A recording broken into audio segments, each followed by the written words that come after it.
Hello everyone, आज आपण SYBCom semester 3 corporate accounting या सब्जेक्टमधील chapter number 2 internal reconstruction illustration number 9 page number 2.50 पाहणार आहे। सर्वात प्रथम आपण क्वेश्चन रीड करून घेऊया। The following is the balance sheet of Inox limited Itarsi as on 31 March 2024। आपल्याला बॅलन्स शीट दिलेली आहे आणि लायबिलिटी साइड आणि ॲसेट साइड दिलेली आहे। लायबिलिटी साइडला 20,000 equity shares of ₹100 each fully paid, तर 20,000 हे नंबर ऑफ इक्विटी शेअर्स आहेत। एक शेअर 100 रुपयाचा आहे आणि तो फुल्ली पेड झालेला आहे। नंतर दिलेला आहे 18,000 7% preference shares of ₹100 each fully paid. 18,000 हे नंबर ऑफ प्रेफरन्स शेअर्स आहे। 7% हा रेट ऑफ डिव्हिडंड आहे। एक शेअर 100 रुपीजचा आहे। त्याच्यानंतर सांगितलंय 8% debentures secured on Vapi words, म्हणजे ए हा डिबेंचर आहे। ए त्याचं नाव आहे, ए प्रकारचा किंवा ए नाव आहे त्याचं। 8% हा रेट ऑफ इंटरेस्ट आहे आणि त्याला सेक्युर्ड केलेला आहे वापी वर्क्स। वापी वर्क ही तुमची ॲसेट आहे आणि ही ॲसेट ह्याला तारण ठेवलेली आहे किंवा मॉर्गेज केली, गहाण ठेवलेली आहे। नंतर B 8% debenture secured by Surat work, तर हे पण डिबेंचर्स आहेत। ह्या डिबेंचर्सला सुरत वर्क ही तुमची ॲसेट आहे, ही ॲसेट याला तारण ठेवलेली आहे। क्रेडिटर्स अँड बिल्स पेबल ही तुमची करंट लायबिलिटी आहे। Vapi work, Surat work, stock in hand, bills receivables accounts म्हणजेच डेटर्स आहेत आणि कॅश ॲट बँक ही तुमची ॲसेट आहे आणि प्रिलिमिनरी एक्सपेन्सेस आणि प्रॉफिट अँड लॉस ही फिक्टिटियस ॲसेट आहे। त्याच्यानंतर खाली त्यांनी आपल्याला ॲडिशनल इन्फॉर्मेशन दिली। A scheme of reconstructions was duly prepared and sanction were by, तर आता आपल्या इथं सँक्शन झालेलं आहे म्हणजे कोर्टाने त्यांना रिकन्स्ट्रक्शन करण्यासाठी मान्यता दिलेली आहे। पहिली ॲडजस्टमेंट आहे equity shares were reduce to ₹10 each fully paid, म्हणजे एका शेअर्सची व्हॅल्यू 10 रुपये राहिलेली आहे। तर आपल्याला ना ह्या क्वेश्चनमध्ये काय प्रिपेअर करायला सांगितलेलं आहे, you are required to prepare capital reduction account and balance sheet after the above scheme is implemented as on 31 March 2024, म्हणजे त्यांनी आपल्याला कॅपिटल रिडक्शन आणि बॅलन्स शीट बनवायला सांगितलेली आहे। म्हणून मी इथं एक कॅपिटल रिडक्शन अकाउंट ओपन केलेलं आहे आणि ह्या पेजवर बॅलन्स शीट ओपन केलेली आहे। मी आज जर्नल एंट्री ड्रॉ केलेल्या नाहीत। तर सर्वात प्रथम आपली पहिली जी ॲडजस्टमेंट आहे तिचं आपण वर्किंग करून घेऊया। तर वर्किंग नोट,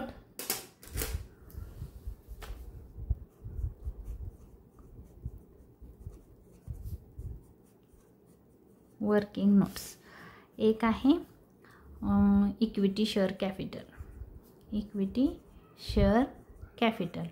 तर त्यांनी काय सांगितलेलं आहे की जे इक्विटी शेअर्स आहेत हे एक फेस व्हॅल्यू त्याची 100 रुपीज आहे। फेस व्हॅल्यू म्हणजे एक शेअर 100 रुपयाचा होता आणि त्यांनी काय सांगितले 10 रुपयाचा राहिला, ₹10 टू आलेला आहे हा वर्ड, म्हणून इथं हे तुमच्या 10 रुपये आहेत हे बॅलन्स शीटला येईल। म्हणजे जे 90 रुपीज राहिले हे कॅपिटल रिडक्शनला येईल, कॅपिटल रिडक्शन। तर त्यांनी सांगितलं 10 रुपयाचा शेअर्स राहिला। मग आता आपल्याला व्हॅल्यू कशी काढायची, तर नंबर ऑफ शेअर्स आहे 20,000, हे number of shares, number of equity shares, equity shares होते 20,000, 20,000। एक शेअर्स आहे 10 रुपीजचा, 10 रुपीज इच, म्हणजे 2 1 जा 2, 1 2 3 4 5, 50 हे येईल तुमच्या बॅलन्स शीटला, कारण बॅलन्स शीटला 10 रुपयाचा राहिला। तर ह्याला आपण ना नंतर अंडरलाईन करून ठेवू आणि जेव्हा बॅलन्स शीट बनवणार आहोत तेव्हा 2 लाख रुपीज आपल्याला अमाऊंट टाकायची आहे। त्याच्यानंतर कॅपिटल रिडक्शनला कसं येईल बघा, 20,000 number of shares, number of shares, एक शेअर्स कितीने कमी झाला तर 90 रुपीजने इच, 9 2 18, 1 2 3 4 5, 1 2 3 4 5 हे 18,000 हे तुमच्या कॅपिटल रिडक्शनला येईल, कॅपिटल रिडक्शन अकाउंटला इथं येईल 18 लाख रुपीज। 18 लाख रुपीजनी तुमचा हा जो इक्विटी शेअर्स आहे ते रिडक्शन झालेलं आहे। तर आपण पहिलं काय करणार आहोत, कॅपिटल रिडक्शन अकाउंटच्या क्रेडिटला लिहिणार आहोत by equity share capital, equity share capital 18 lakh. ब्रॅकेटमध्ये लिहिणार आहोत आपण नंबर ऑफ शेअर्स होते 20,000 इंटू ₹90 ईच. आणि अमाऊंट आलेली आहे 18 लाख रुपीज. आता आपण लगेच बॅलन्स शीट बनवायची नाही, कारण आपल्याला कधी कधी इतर अदर लायबिलिटीच्या बदल्यात इक्विटी शेअर्स दिलेले असतात असं इन्फॉर्मेशन देतात. कधी कधी माहिती नाही, आपण क्वेश्चन अजून रीड केलेलं नाही. म्हणून आपण काय करू, इथं जे तुमच्या बुक्समध्ये आहे ना बॅलन्स शीटची जी अमाऊंट आहे, बॅलन्स शीटला किती येणार आहे 2 लाख. तर तुम्ही इथं ह्याच्यावरूनच आपण बॅलन्स शीट बनवतो ओल्ड बॅलन्स शीटच्या आधारे. म्हणून आपण काय करूया, इक्विटी शेअर्स आहेत इथं पेन्सिलने तुम्ही काय करा, इथं 2 लाख रुपीज लिहून ठेवा. 2 लाख 2 लाख रुपये लिहून ठेवा. त्याच्यानंतर बघा नेक्स्ट आहे, नेक्स्ट ॲडजस्टमेंट आहे 7% preference shares were to be reduce to shares of ₹80 each fully paid dividend being raise to 10%. म्हणजे त्यांनी असं सांगितलं की जो हा डिव्हिडंडचा रेट आहे 7%, तो आता रिडक्शन नंतर 10% असेल. म्हणजे हे 10% आहे, 10% हे तुमच्या बॅलन्स शीटला येईल आणि 7% हे तुमच्या कॅपिटल रिडक्शनला येईल. तर मग ह्याचं आपण वर्किंग नोट करून घेऊया. दुसरे आहे preference share capital. Preference share capital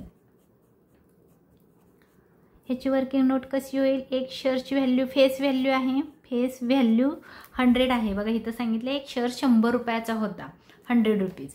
आता त्यांनी सांगितलं इथं ऑफ आलंय किंवा इथं बाय हा वर्ड नाही, म्हणजे 80 रुपीज तुमच्या बॅलन्स शीटला येणार आहेत. 80 रुपीज तुमच्या बॅलन्स शीटला येतील. म्हणजे किती येईल बघा, 100 मधून 80 गेले, 20 रुपीज तुमच्या कॅपिटल रिडक्शनला येईल. कॅपिटल रिडक्शन अकाउंटला 20 रुपीज. तर आता मग आपल्याला अमाऊंट शोधायची आहे. नंबर किती रुपये आहेत एका शेअर्सची काढली. आता आपल्याला किती शेअर्स आहेत, तर 18,000 हे नंबर ऑफ शेअर्स आहेत. 18,000 number of shares, number of preference shares. एक शेअर्स बॅलन्स शीटला कितीचा आहे 80 ईच. 18 8 जा 144.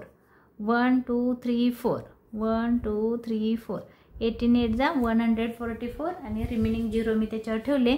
म्हणजे त्याला 14,40,000 14,40,000 हे तुमच्या येईल बॅलन्स शीटला. कारण बॅलन्स शीटची व्हॅल्यू होती 80 रुपीज, म्हणून मी 80ने मल्टिप्लाय केलं. आता सेम आपल्याला कॅपिटल रिडक्शनला किती येईल बघूया.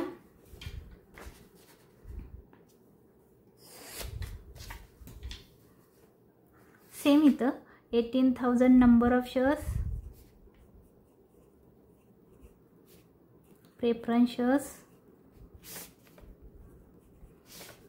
एक शेअर कितीचा कॅपिटल रिडक्शनला आहे 20 रुपीज ईच, म्हणून इथं लिहूया 20 ईच. 18 2 जा 36. 1 2 3 4 1 2 3 4 3,60,000 तुमच्या कॅपिटल रिडक्शनला येईल. 3,60,000. तर आपण हे बॅलन्स शीटला येणार आहे, त्याला अंडरलाईन करून ठेवूया. ह्याचं पोस्टिंग आपण जेव्हा बॅलन्स शीट बनवू तेव्हा आपण 14,40,000 रुपये बॅलन्स शीटला लिहिणार आहोत. तुम्ही काय करा, टेक्स्ट बुकमध्ये इथं 7% प्रेफरन्स शेअर्स आहेत, इथं 14,40,000 लिहून ठेवा.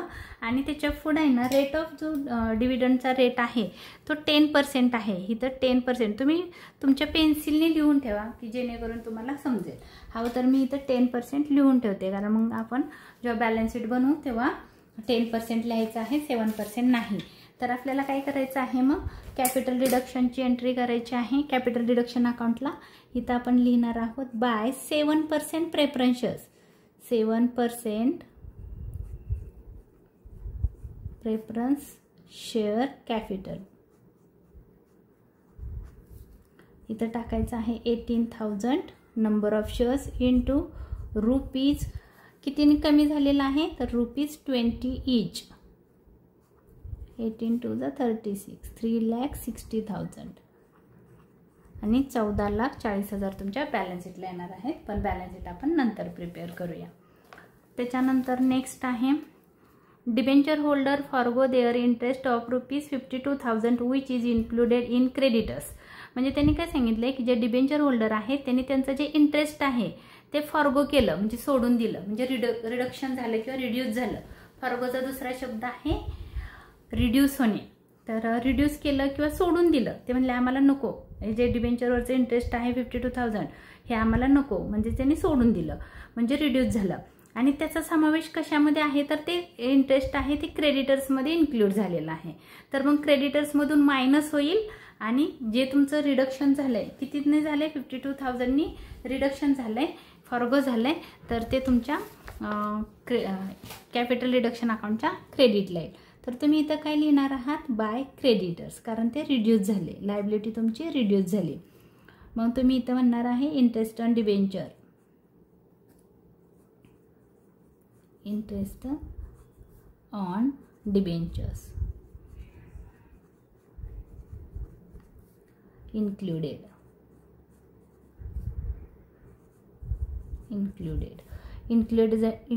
झालेला आहे 52,000. आता बघा तुम्हाला थोडंसं वर्किंग करून दाखवते.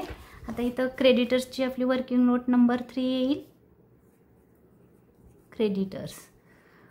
क्रेडिटर्सची व्हॅल्यू आहे तुमच्या बुकमध्ये दिलेली आहे. क्रेडिटर्स आहे 2,50,000. 2,50,000 हे क्रेडिटर्स होते आणि त्याच्यातले 52,000 हे इंटरेस्टचं डिबेंचर होतं. Interest on debentures. मग क्रेडिटर्स किती होते बघा. क्रेडिटर्समध्ये ॲड झालेले आहेत म्हणून आपण लेस करायचं. नेहमी लक्षात ठेवा, ज्याच्यामध्ये ॲड झाले त्याच्यातून लेस करायचं, म्हणजे मग तुम्हाला क्रेडिटर्सची व्हॅल्यू मिळेल. 8, 2, 10, 6,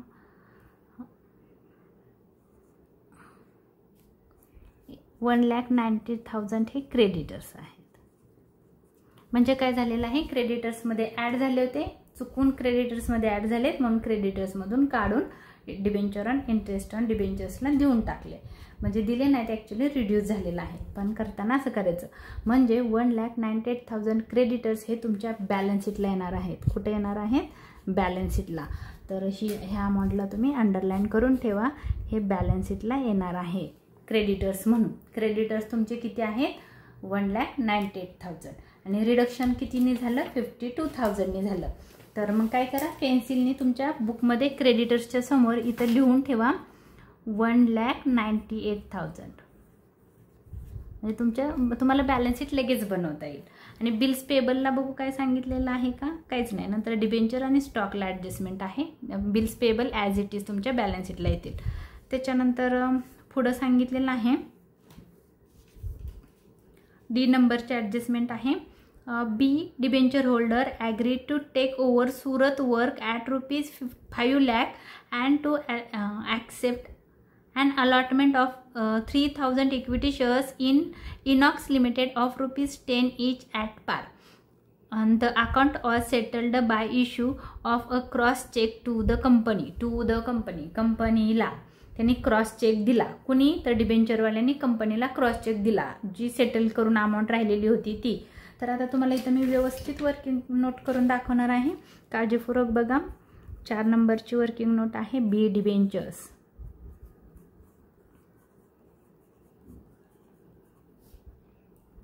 डिबेंचर होल्डर.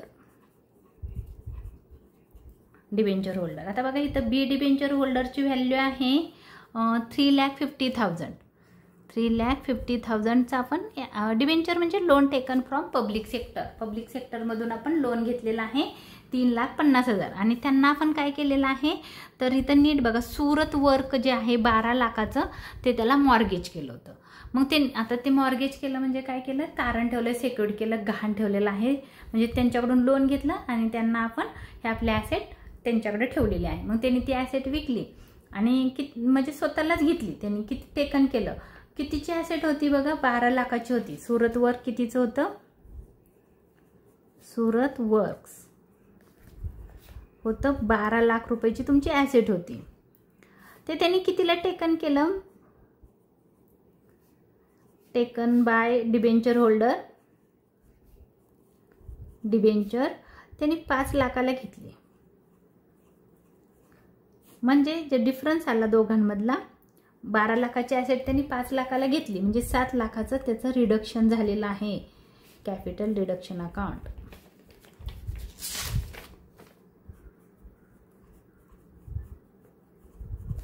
कॅपिटल रिडक्शन अकाउंटला येईल 7 लाख रुपये. 7 लाखांनी रिडक्शन झालं. त्यांनी 5 लाखाला घेतलं, त्यांच्याकडेच घाण होती म्हणून त्यांनी स्वतःलाच घेतलं. 12 लाखाची ॲसेट 5 लाखाला घेतली आणि 7 लाखाला त्यांनी रिडक्शन केलं, म्हणजे त्याची व्हॅल्यू कमी झाली 7 लाख रुपयांनी. तर मग 7 लाख रुपये तुमच्या कॅपिटल रिडक्शनला येईल. आता बघा नीट काळजी. आता हे 5 लाखातले 7 लाख म्हणजे ते ॲसेट संपली, म्हणजे सुरत वर्क तुमच्या बॅलन्स शीटला येणार नाही. तर मग तुम्हाला काय करायचे आहे, सुरत वर्क संपलं कारण त्यांनी घेतलं, म्हणजे तुमची ॲसेट राहिलेली नाही, म्हणून ह्याला क्रॉस साईन करायची आहे. मग 7 लाख रुपये तुमच्या कॅपिटल रिडक्शनला येईल. आपण अगोदर लिहून घेऊया. आणि अजून काहीतरी दिलेलं आहे त्यांना, पुढं लिहिलंय बघा. आणि त्यांनी काय केलं, and to accept and allotment of 3000 equity shares in Inox limited of ₹10 each. त्यांनी काय केलं, 10 रुपये 3000 शेअर्स इक्विटी शेअर्स घेतले. Equity shares number of equity shares होते 3000 इंटू 10 ईच. कितीला घेतला त्यांनी, 3000 इक्विटी शेअर्स 10 रुपयाला घेतले, 10 ईच.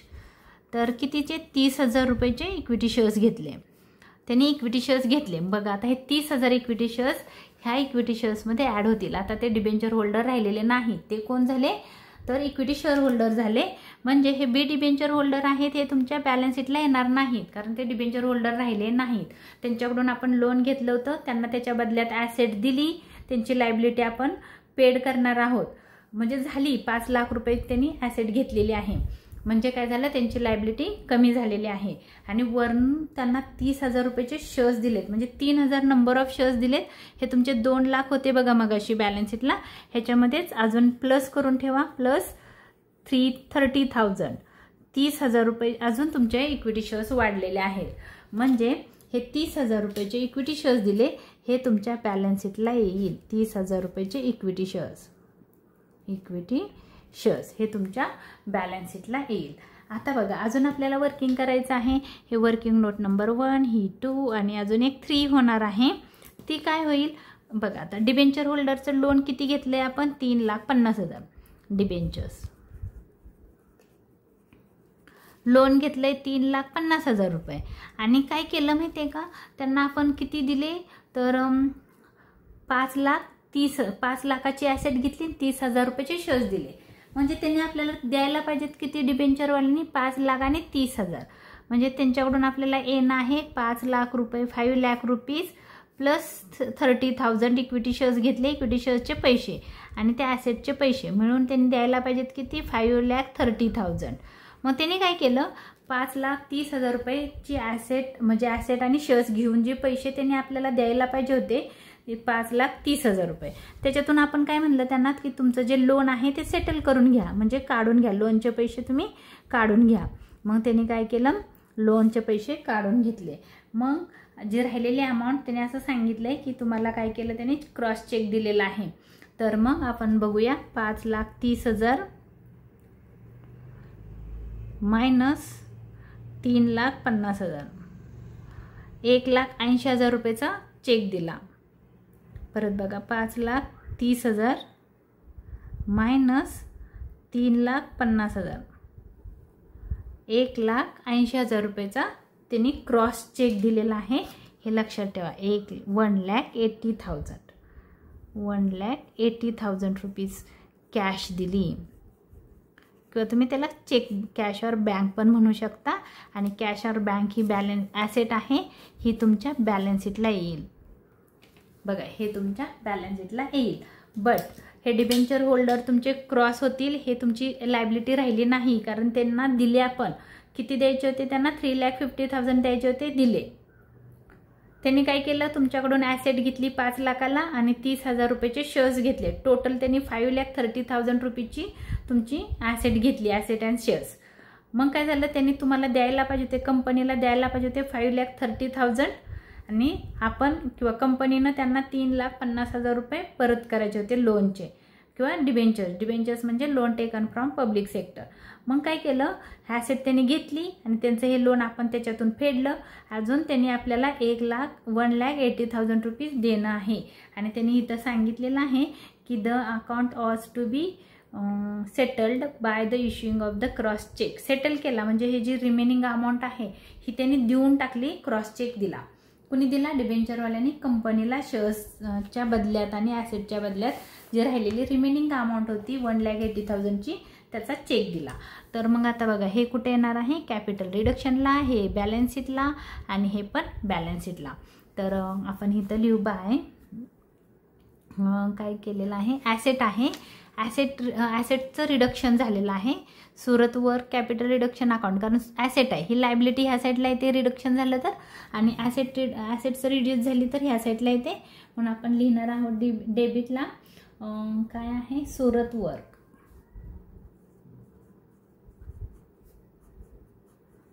सुरत वर्क्स. ॲसेटची व्हॅल्यू होती मला वाटतं 12 लाख, 12 लाख मायनस 5 लाख म्हणजे 7 लाख रुपयांनी तुमची सुरत वर्क्स रिड्यूस झालेले आहेत. आणि आता नेक्स्ट आपल्याला करायचं आहे बॅलन्स शीटला. बॅलन्स शीटला हे पण येणार आहे आणि हे पण येणार आहे. म्हणून आपण लक्षात ठेवायचं आहे की कॅश और बँक तुमच्या बुकमध्ये आहे, तिथं तुम्ही 1,80,000 लिहून ठेवू शकता पेन्सिलने. इथं 1,80,000 म्हणजे ॲड होईल ह्या बॅलन्समध्ये, 1 लाख प्लस 1,80,000 ॲड होईल. बट नंतर तुमच्याकडे आहे हे पेज वर्किंग नोटचं, तुम्ही हे लक्षात ठेवण्यासाठी करू शकता. तर सुरत वर्क झालं. बघा इथं काय काय करायचं होतं, आपण वर्किंग नोट केलेली आहे. हे तुमच्या कॅपिटल रिडक्शनला येणार होतं 7 लाख, मी लिहिलं इथं 7 लाख रुपीज कॅपिटल रिडक्शनला लिहिलं. हे तुमच्या बॅलन्स शीटला येणार आहेत, इक्विटी शेअर्स आहेत हे, आणि ही कॅश आहे ही बॅलन्स शीटला येईल. आपण हे नंतर पोस्ट करणार आहोत. तर नेक्स्ट ॲडजस्टमेंट बघूया. पुढे सांगितलंय stock in hand was to be return down by शब्द आलेला आहे, म्हणजे 2 लाखांनी ते रिडक्शन झालेलं आहे. तर मग आपण त्याचं पोस्टिंग करूया. कुठे येईल, ॲसेटचं रिडक्शन झालं तर ती डेबिट साईडला येते, म्हणून इथं लिहिणार आहोत आपण टू स्टॉक. कितीने रिडक्शन झाले तर फर्स्ट अमाऊंट दिली 2 लाख, 2 लाख रुपीज, 2 लाखांनी रिडक्शन झालं. मग तुम्ही वर्किंग इथं करू शकता त्याचं स्टॉक. 5 नंबरची ॲडजस्टमेंट आहे स्टॉक. स्टॉकची व्हॅल्यू बघा किती होती, stock in hand 9 lakh rupees होती, 9 लाख रुपीज त्याची व्हॅल्यू होती आणि 2 लाखांनी तो रिड्यूस झाला, 2 लाख रुपीजनी रिड्यूस झाला.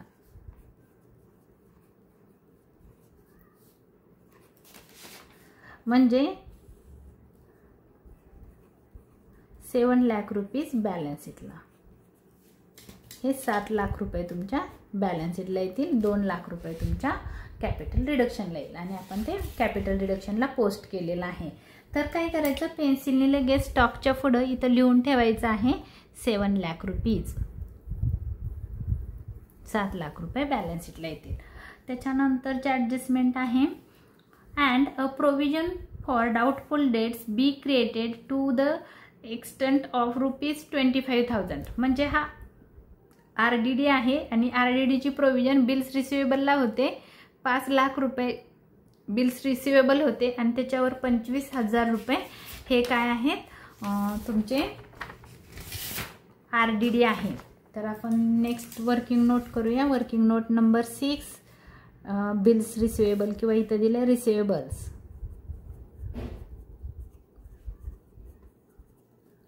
रिसिवेबल्सची व्हॅल्यू आहे बघा इथं 5 लाख रुपीज लेस RDD 25,000 म्हणजे 4,75,000 हे तुमच्या बॅलन्स शीटला येतील, हे तुमच्या बॅलन्स शीटला येतील आणि हे तुमच्या कॅपिटल रिडक्शनला येईल. आणि ही ॲसेट आहे, ॲसेट कमी झाली की कॅपिटल रिडक्शन अकाउंटच्या डेबिटला. तर काय करा, बिल्स रिसिवेबलच्या समोर इथं लिहून ठेवा 4 लाख, पेन्सिलने लिहा 4,75,000 4,75,000. 4,75,000 म्हणजे मग तुम्हाला बॅलन्स शीट, मी तर वर्किंग नोट केलेलीच आहे, पण बॅलन्स शीट बनवायला इझी जाईल. आपण कॅपिटल रिडक्शनला करून घेऊया. 25,000नी डेटर्स कमी झालेले आहेत, बिल्स रिसिवेबल कमी झालेले आहेत. तुम्ही तर RDD म्हणला तरी चालेल. 2RDD आहे 25,000. RDD झालं. RDD झाल्यानंतर डेटर्स तुमचे राहिलेले आहेत 4,75,000.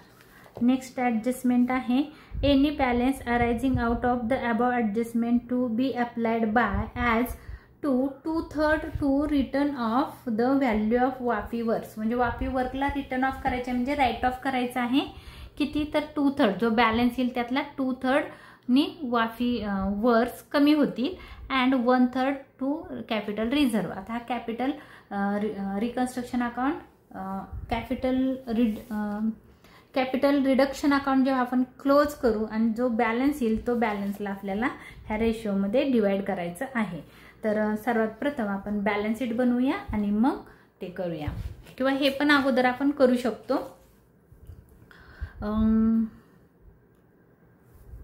हां, अजून एक राहिलं आपण क्लोज करायच्या अगोदर. इथं आपल्याला काही सांगितलेलं नाही आहे. ह्या ज्या 2 ॲसेट आहेत, preliminary expenses and profit and loss, तर ह्याला काय करावं लागेल, जर सांगितलं नाही आणि जर फिक्टिटियस ॲसेट असेल तर तिला राईट ऑफ करणं गरजेचं असतं. तर काय करूया आपण, त्या 2 ॲसेट आहेत कुठल्या, तर preliminary expenses and profit and loss, त्याला राईट ऑफ करूया. ती करावीच लागते. प्रिलिमिनरी एक्सपेन्सेस अमाऊंट आहे 2 लाख रुपीज अँड प्रॉफिट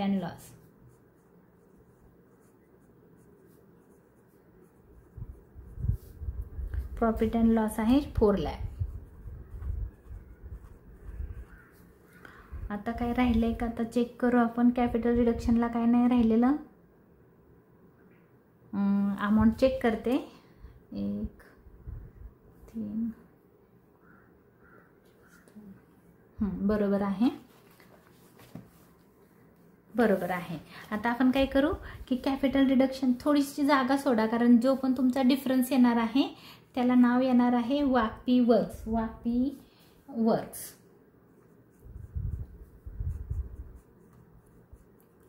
आणि दुसरं येणार आहे, आता इथं लिहूनच ठेवलं अगोदरच, पण डिफरन्स कुठे येईल त्याच्यावर डिपेंड आहे. आपण पहिलं कॅल्सीवर कॅल्क्युलेशन करूया. 18 लाख,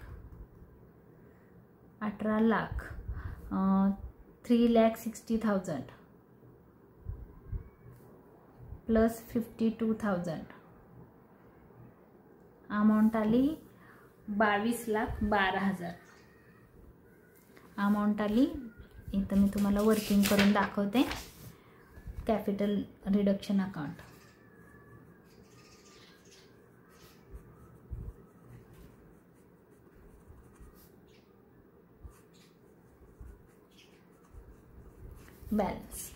बॅलन्स क्रेडिट बॅलन्स आहे 22,12,000. आता आपण डेबिट बॅलन्स बघूया किती आहे. डेबिट बॅलन्स बघूया 7 लाख, 7, 8, 9 लाख 25,000. 9 थांबा, 7, 8, 9, 10, 11, 11, 4, 15, 15,25,000. आपण मायनस करू 15,25,000. परत एकदा बघते 7, 8, 9, 10, 11, 12, 13, 14, 15 बरोबर आहे. 15,25,000 22,12,000 22,12,000 मायनस 15,25,000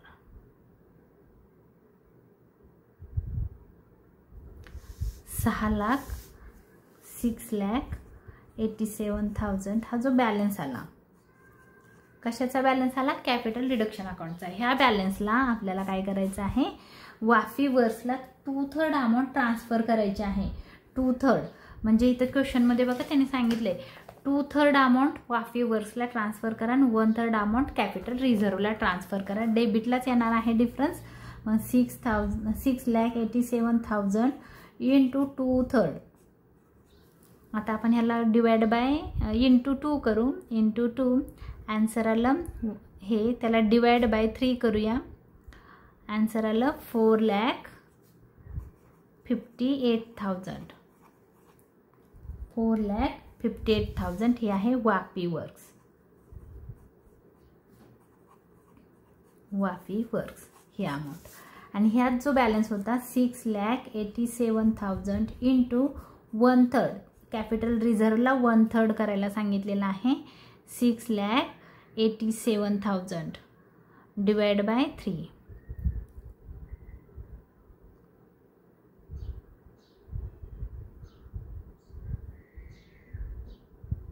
6,87,000 डिवाइड बाय करायचं, ते मल्टिप्लाय केलं, डिवाइड बाय 3.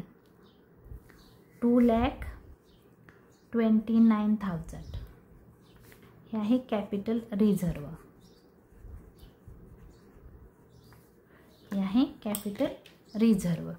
हे वापी वर्क्स तुमच्या कॅपिटल रिडक्शनला येईल, डिफरन्सला, आणि हे पण तुमच्या कॅपिटल रिडक्शनला पण येईल, आणि हे दोन्ही पण तुमच्या बॅलन्स शीटला पण येणार आहे. आणि बॅलन्स शीट तर कारण वापी वर्क्समध्ये काय होणार आहे, तेवढी अमाऊंट तुमची ट्रान्सफर होणार आहे. वापी वर्क्स किती होतं बघायचं आहे, आणि त्याच्यामधून हा जो डेबिटचा बॅलन्स आहे तो आपल्याला ट्रान्सफर करायचा आहे वापी वर्क्सला.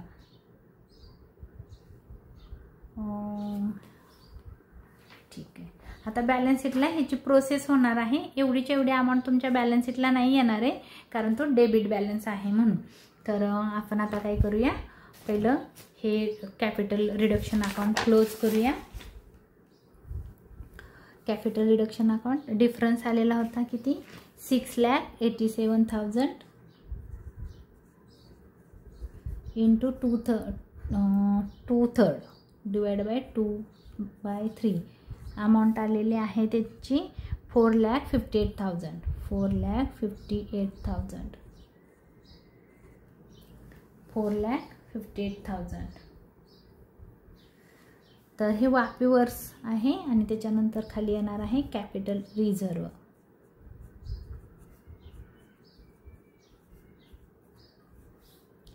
अमाऊंट येईल 6,87,000 into 1/3.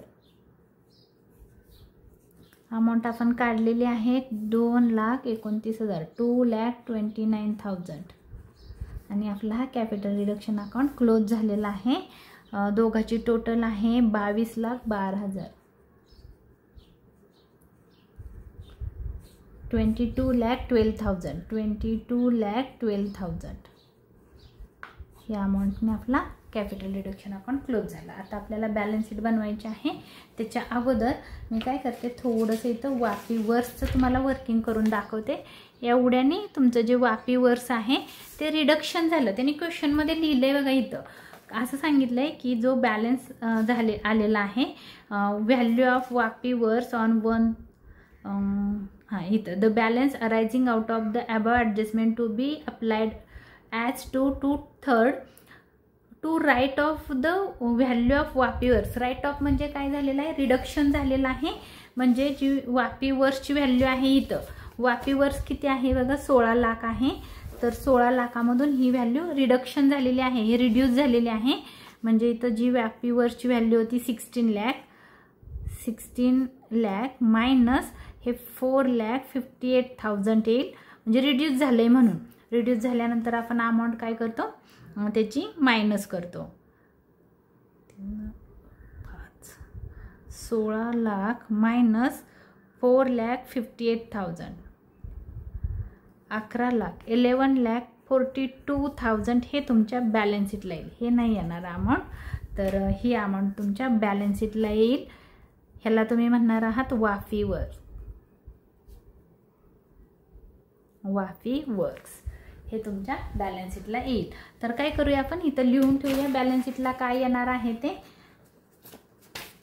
Vapi works, Vapi works येणार आहे 11,42,000. 42,000. आता आपण बॅलन्स शीट याच्यावरून प्रिपेअर करून घेऊया. बॅलन्स शीट कशी प्रिपेअर करायची आहे, सर्वात प्रथम आपण बॅलन्स शीटचा फॉर्मॅट टाकणार आहोत. बॅलन्स शीटचा फॉर्मॅट टाकताना आपल्याला इथं ए फर्स्ट लिहा. इथं आपल्याला मेन्शन करायचं आहे equity and liabilities.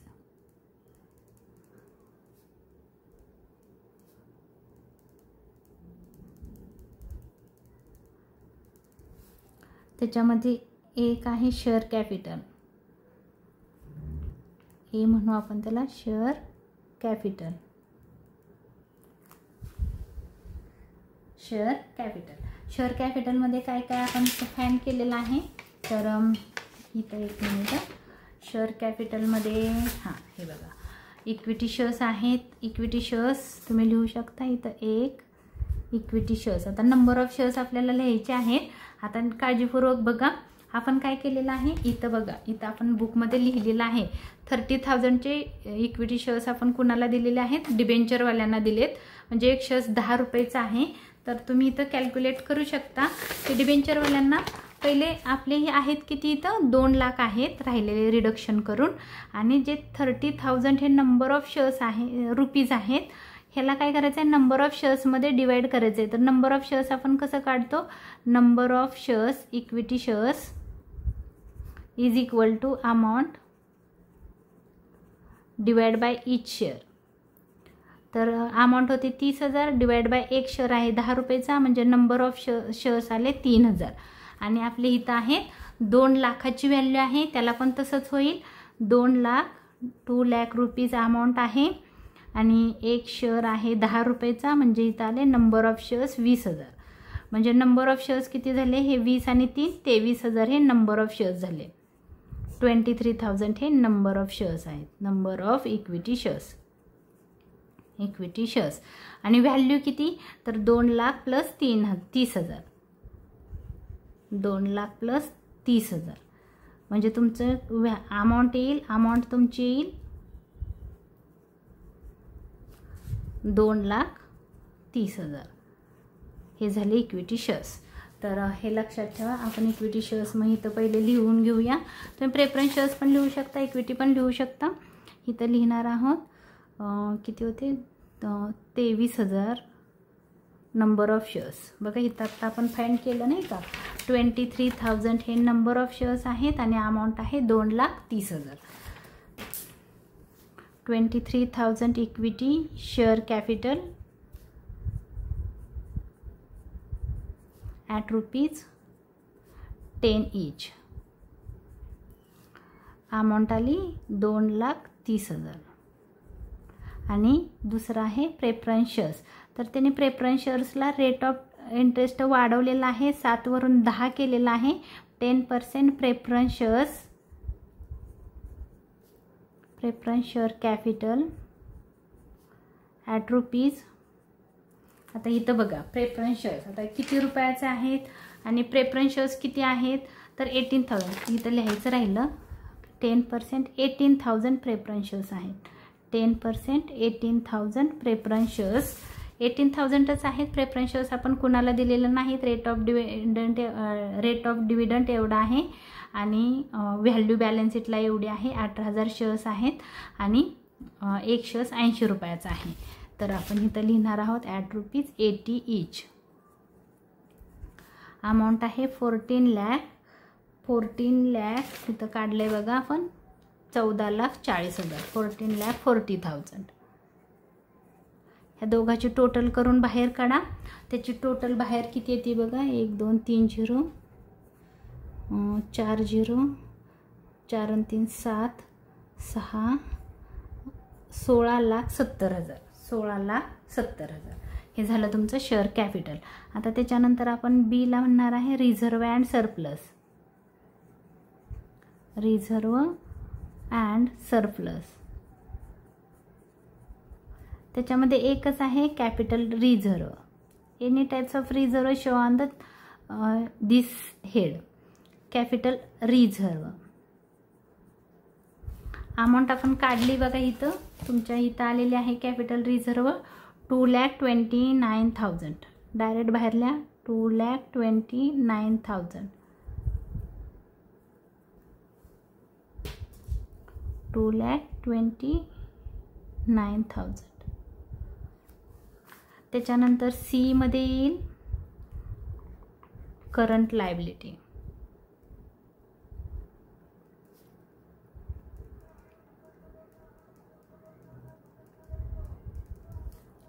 Current लायबिलिटीजमध्ये creditors येणार आहेत. दोनच लायबिलिटीज आहेत, तुम्ही इथं बघू शकता. करंट लायबिलिटीजमध्ये क्रेडिटर्स 1,98,000 आणि bills receivable 2 lakh. As it is येईल. आपण बॅलन्स शीटला पेन्सिलने इथं लिहून ठेवलेलं आहे. बॅलन्स शीट अशीच बनते, ज्याला क्रॉस केलं ते येणार नाही. क्रेडिटर्स 1,98,000 आणि आपण वर्किंग नोटमध्ये पण केलेलं आहे बघा. Creditors 1,98,000 balance शीटला.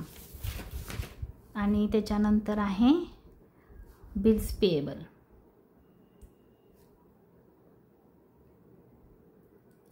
बिल्स पेएबल आहे 2 लाख. 3,98,000 ही झाली लायबिलिटी. आता लायबिलिटीला काय राहिलेलं आहे का, तर मला वाटतं काय राहिलेलं नाही. डिबेंचर्स राहिले एक. ए राहिला ना डिबेंचर्स. बघा इथं राहिलं. हे बीला क्रॉस केलं आहे. ए राहिलेलं आहे. हे 2 लायबिलिटी झाल्या. इक्विटी शेअर्स झाले, प्रेफरन्स शेअर्स झाले. हे 8% एची डिबेंचर्स राहिलेले आहेत. तर ॲक्च्युली ह्याच्या अगोदर यायला पाहिजे होतं नॉन करंट लायबिलिटी.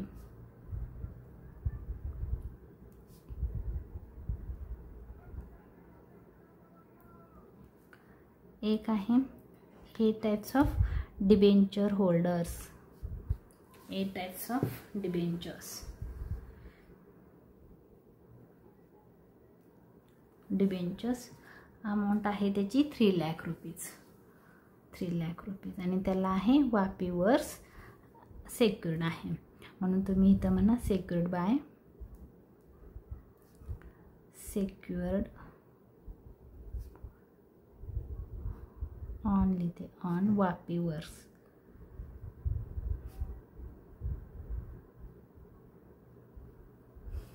ही झाली आपली लायबिलिटी. ह्याची टोटल बाहेर 3 लाखच येईल.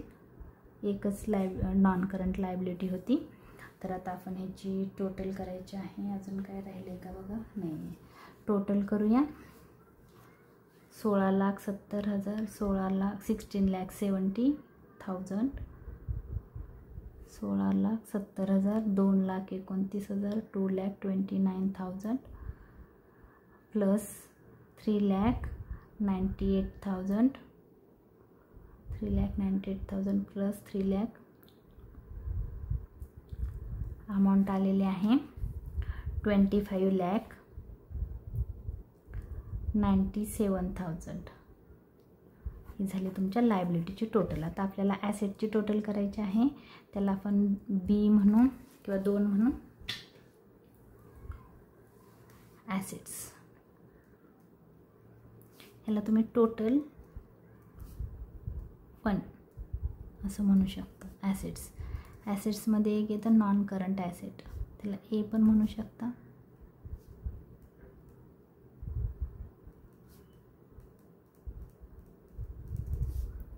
त्याच्यामध्ये एक. आता बघा नॉन करंट ॲसेटमध्ये काय काय येतं.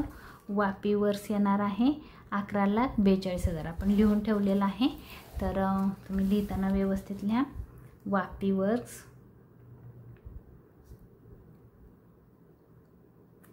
11,42,000 आणि आपण वर्किंग नोटमध्ये पण केलेलं आहे बघा. वापीवर्स कुठं लिहिलं, सुरत वर्क आहे.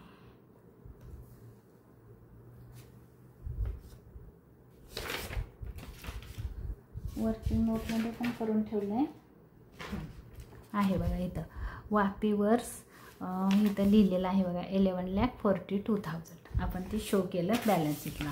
आता तुमची परत क्वेश्चनमध्ये जावा. सुरत वर्कला आपण क्रॉसचं साईन केलं आहे. स्टॉक इन हँड 7 लाख लिहिलेलं आहे. तर त्याच्याखाली हे नॉन करंटमध्ये नाही येत. एकच ॲसेट आहे नॉन करंटमध्ये.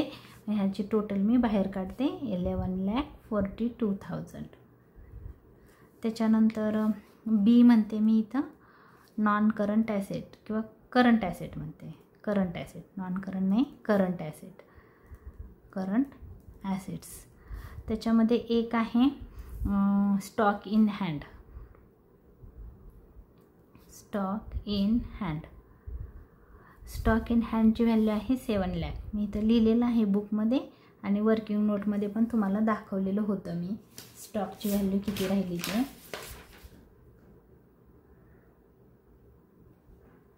स्टॉक कुठं लिहिलं बघा, इथं आपण वर्किंग नोट केलेली आहे. 7 लाख रुपये बॅलन्स शीटला आपण लिहून ठेवलेलं होतं. तर स्टॉकची व्हॅल्यू इथं आहे. बिल्स रिसिवेबल किंवा त्याला आपण इथं नाव दिलं रिसिवेबल्स अकाउंट, हेच नाव देऊया.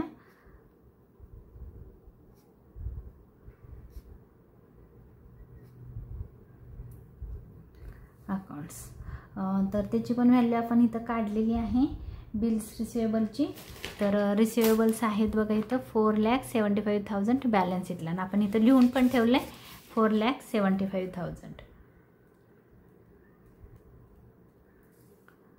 त्याच्यानंतर आहे cash at bank. Cash at bank. आता आपल्याला काय काय होणार आहे, 1,80,000 रुपये डिबेंचरवाल्यांकडून येणार आहेत, प्लस आपला बॅलन्स किती आहे 1 लाख रुपीजचा आहे, म्हणजे 2,80,000 रुपये आपले कॅश इन हँड आहे. आपल्याजवळ 1 लाख शिल्लक होते आणि 1,80,000 रुपये आपल्याला डिबेंचरवाल्यांकडून मिळणार होते. अशी आपली ही बॅलन्स शीट आहे. ह्याची आपल्याला टोटल करायची आहे. किती येते बघू, बाहेर काढू. 1 2 3 5 7 7 14 1 15 5 4 1 7 1 8 8 4 12 13 14 14,55,000. तर आपण आता हे ॲसेटची टोटल करू. 11,42,000 ही अमाऊंट प्लस 14,55,000 बरोबर आली 25,97,000. ही झाली आपली टोटल बी. टोटल बी म्हणण्यापेक्षा सेकंड म्हणूया आपण, ह्याची टोटल आहे. तर हा माझा क्वेश्चन इथं कंप्लीट झालेला आहे. माझा व्हिडिओ आवडला असेल तर लाईक करा, शेअर करा, सबस्क्राईब करायला विसरू नका. तुमचा सपोर्ट मला असाच मिळू देत. धन्यवाद.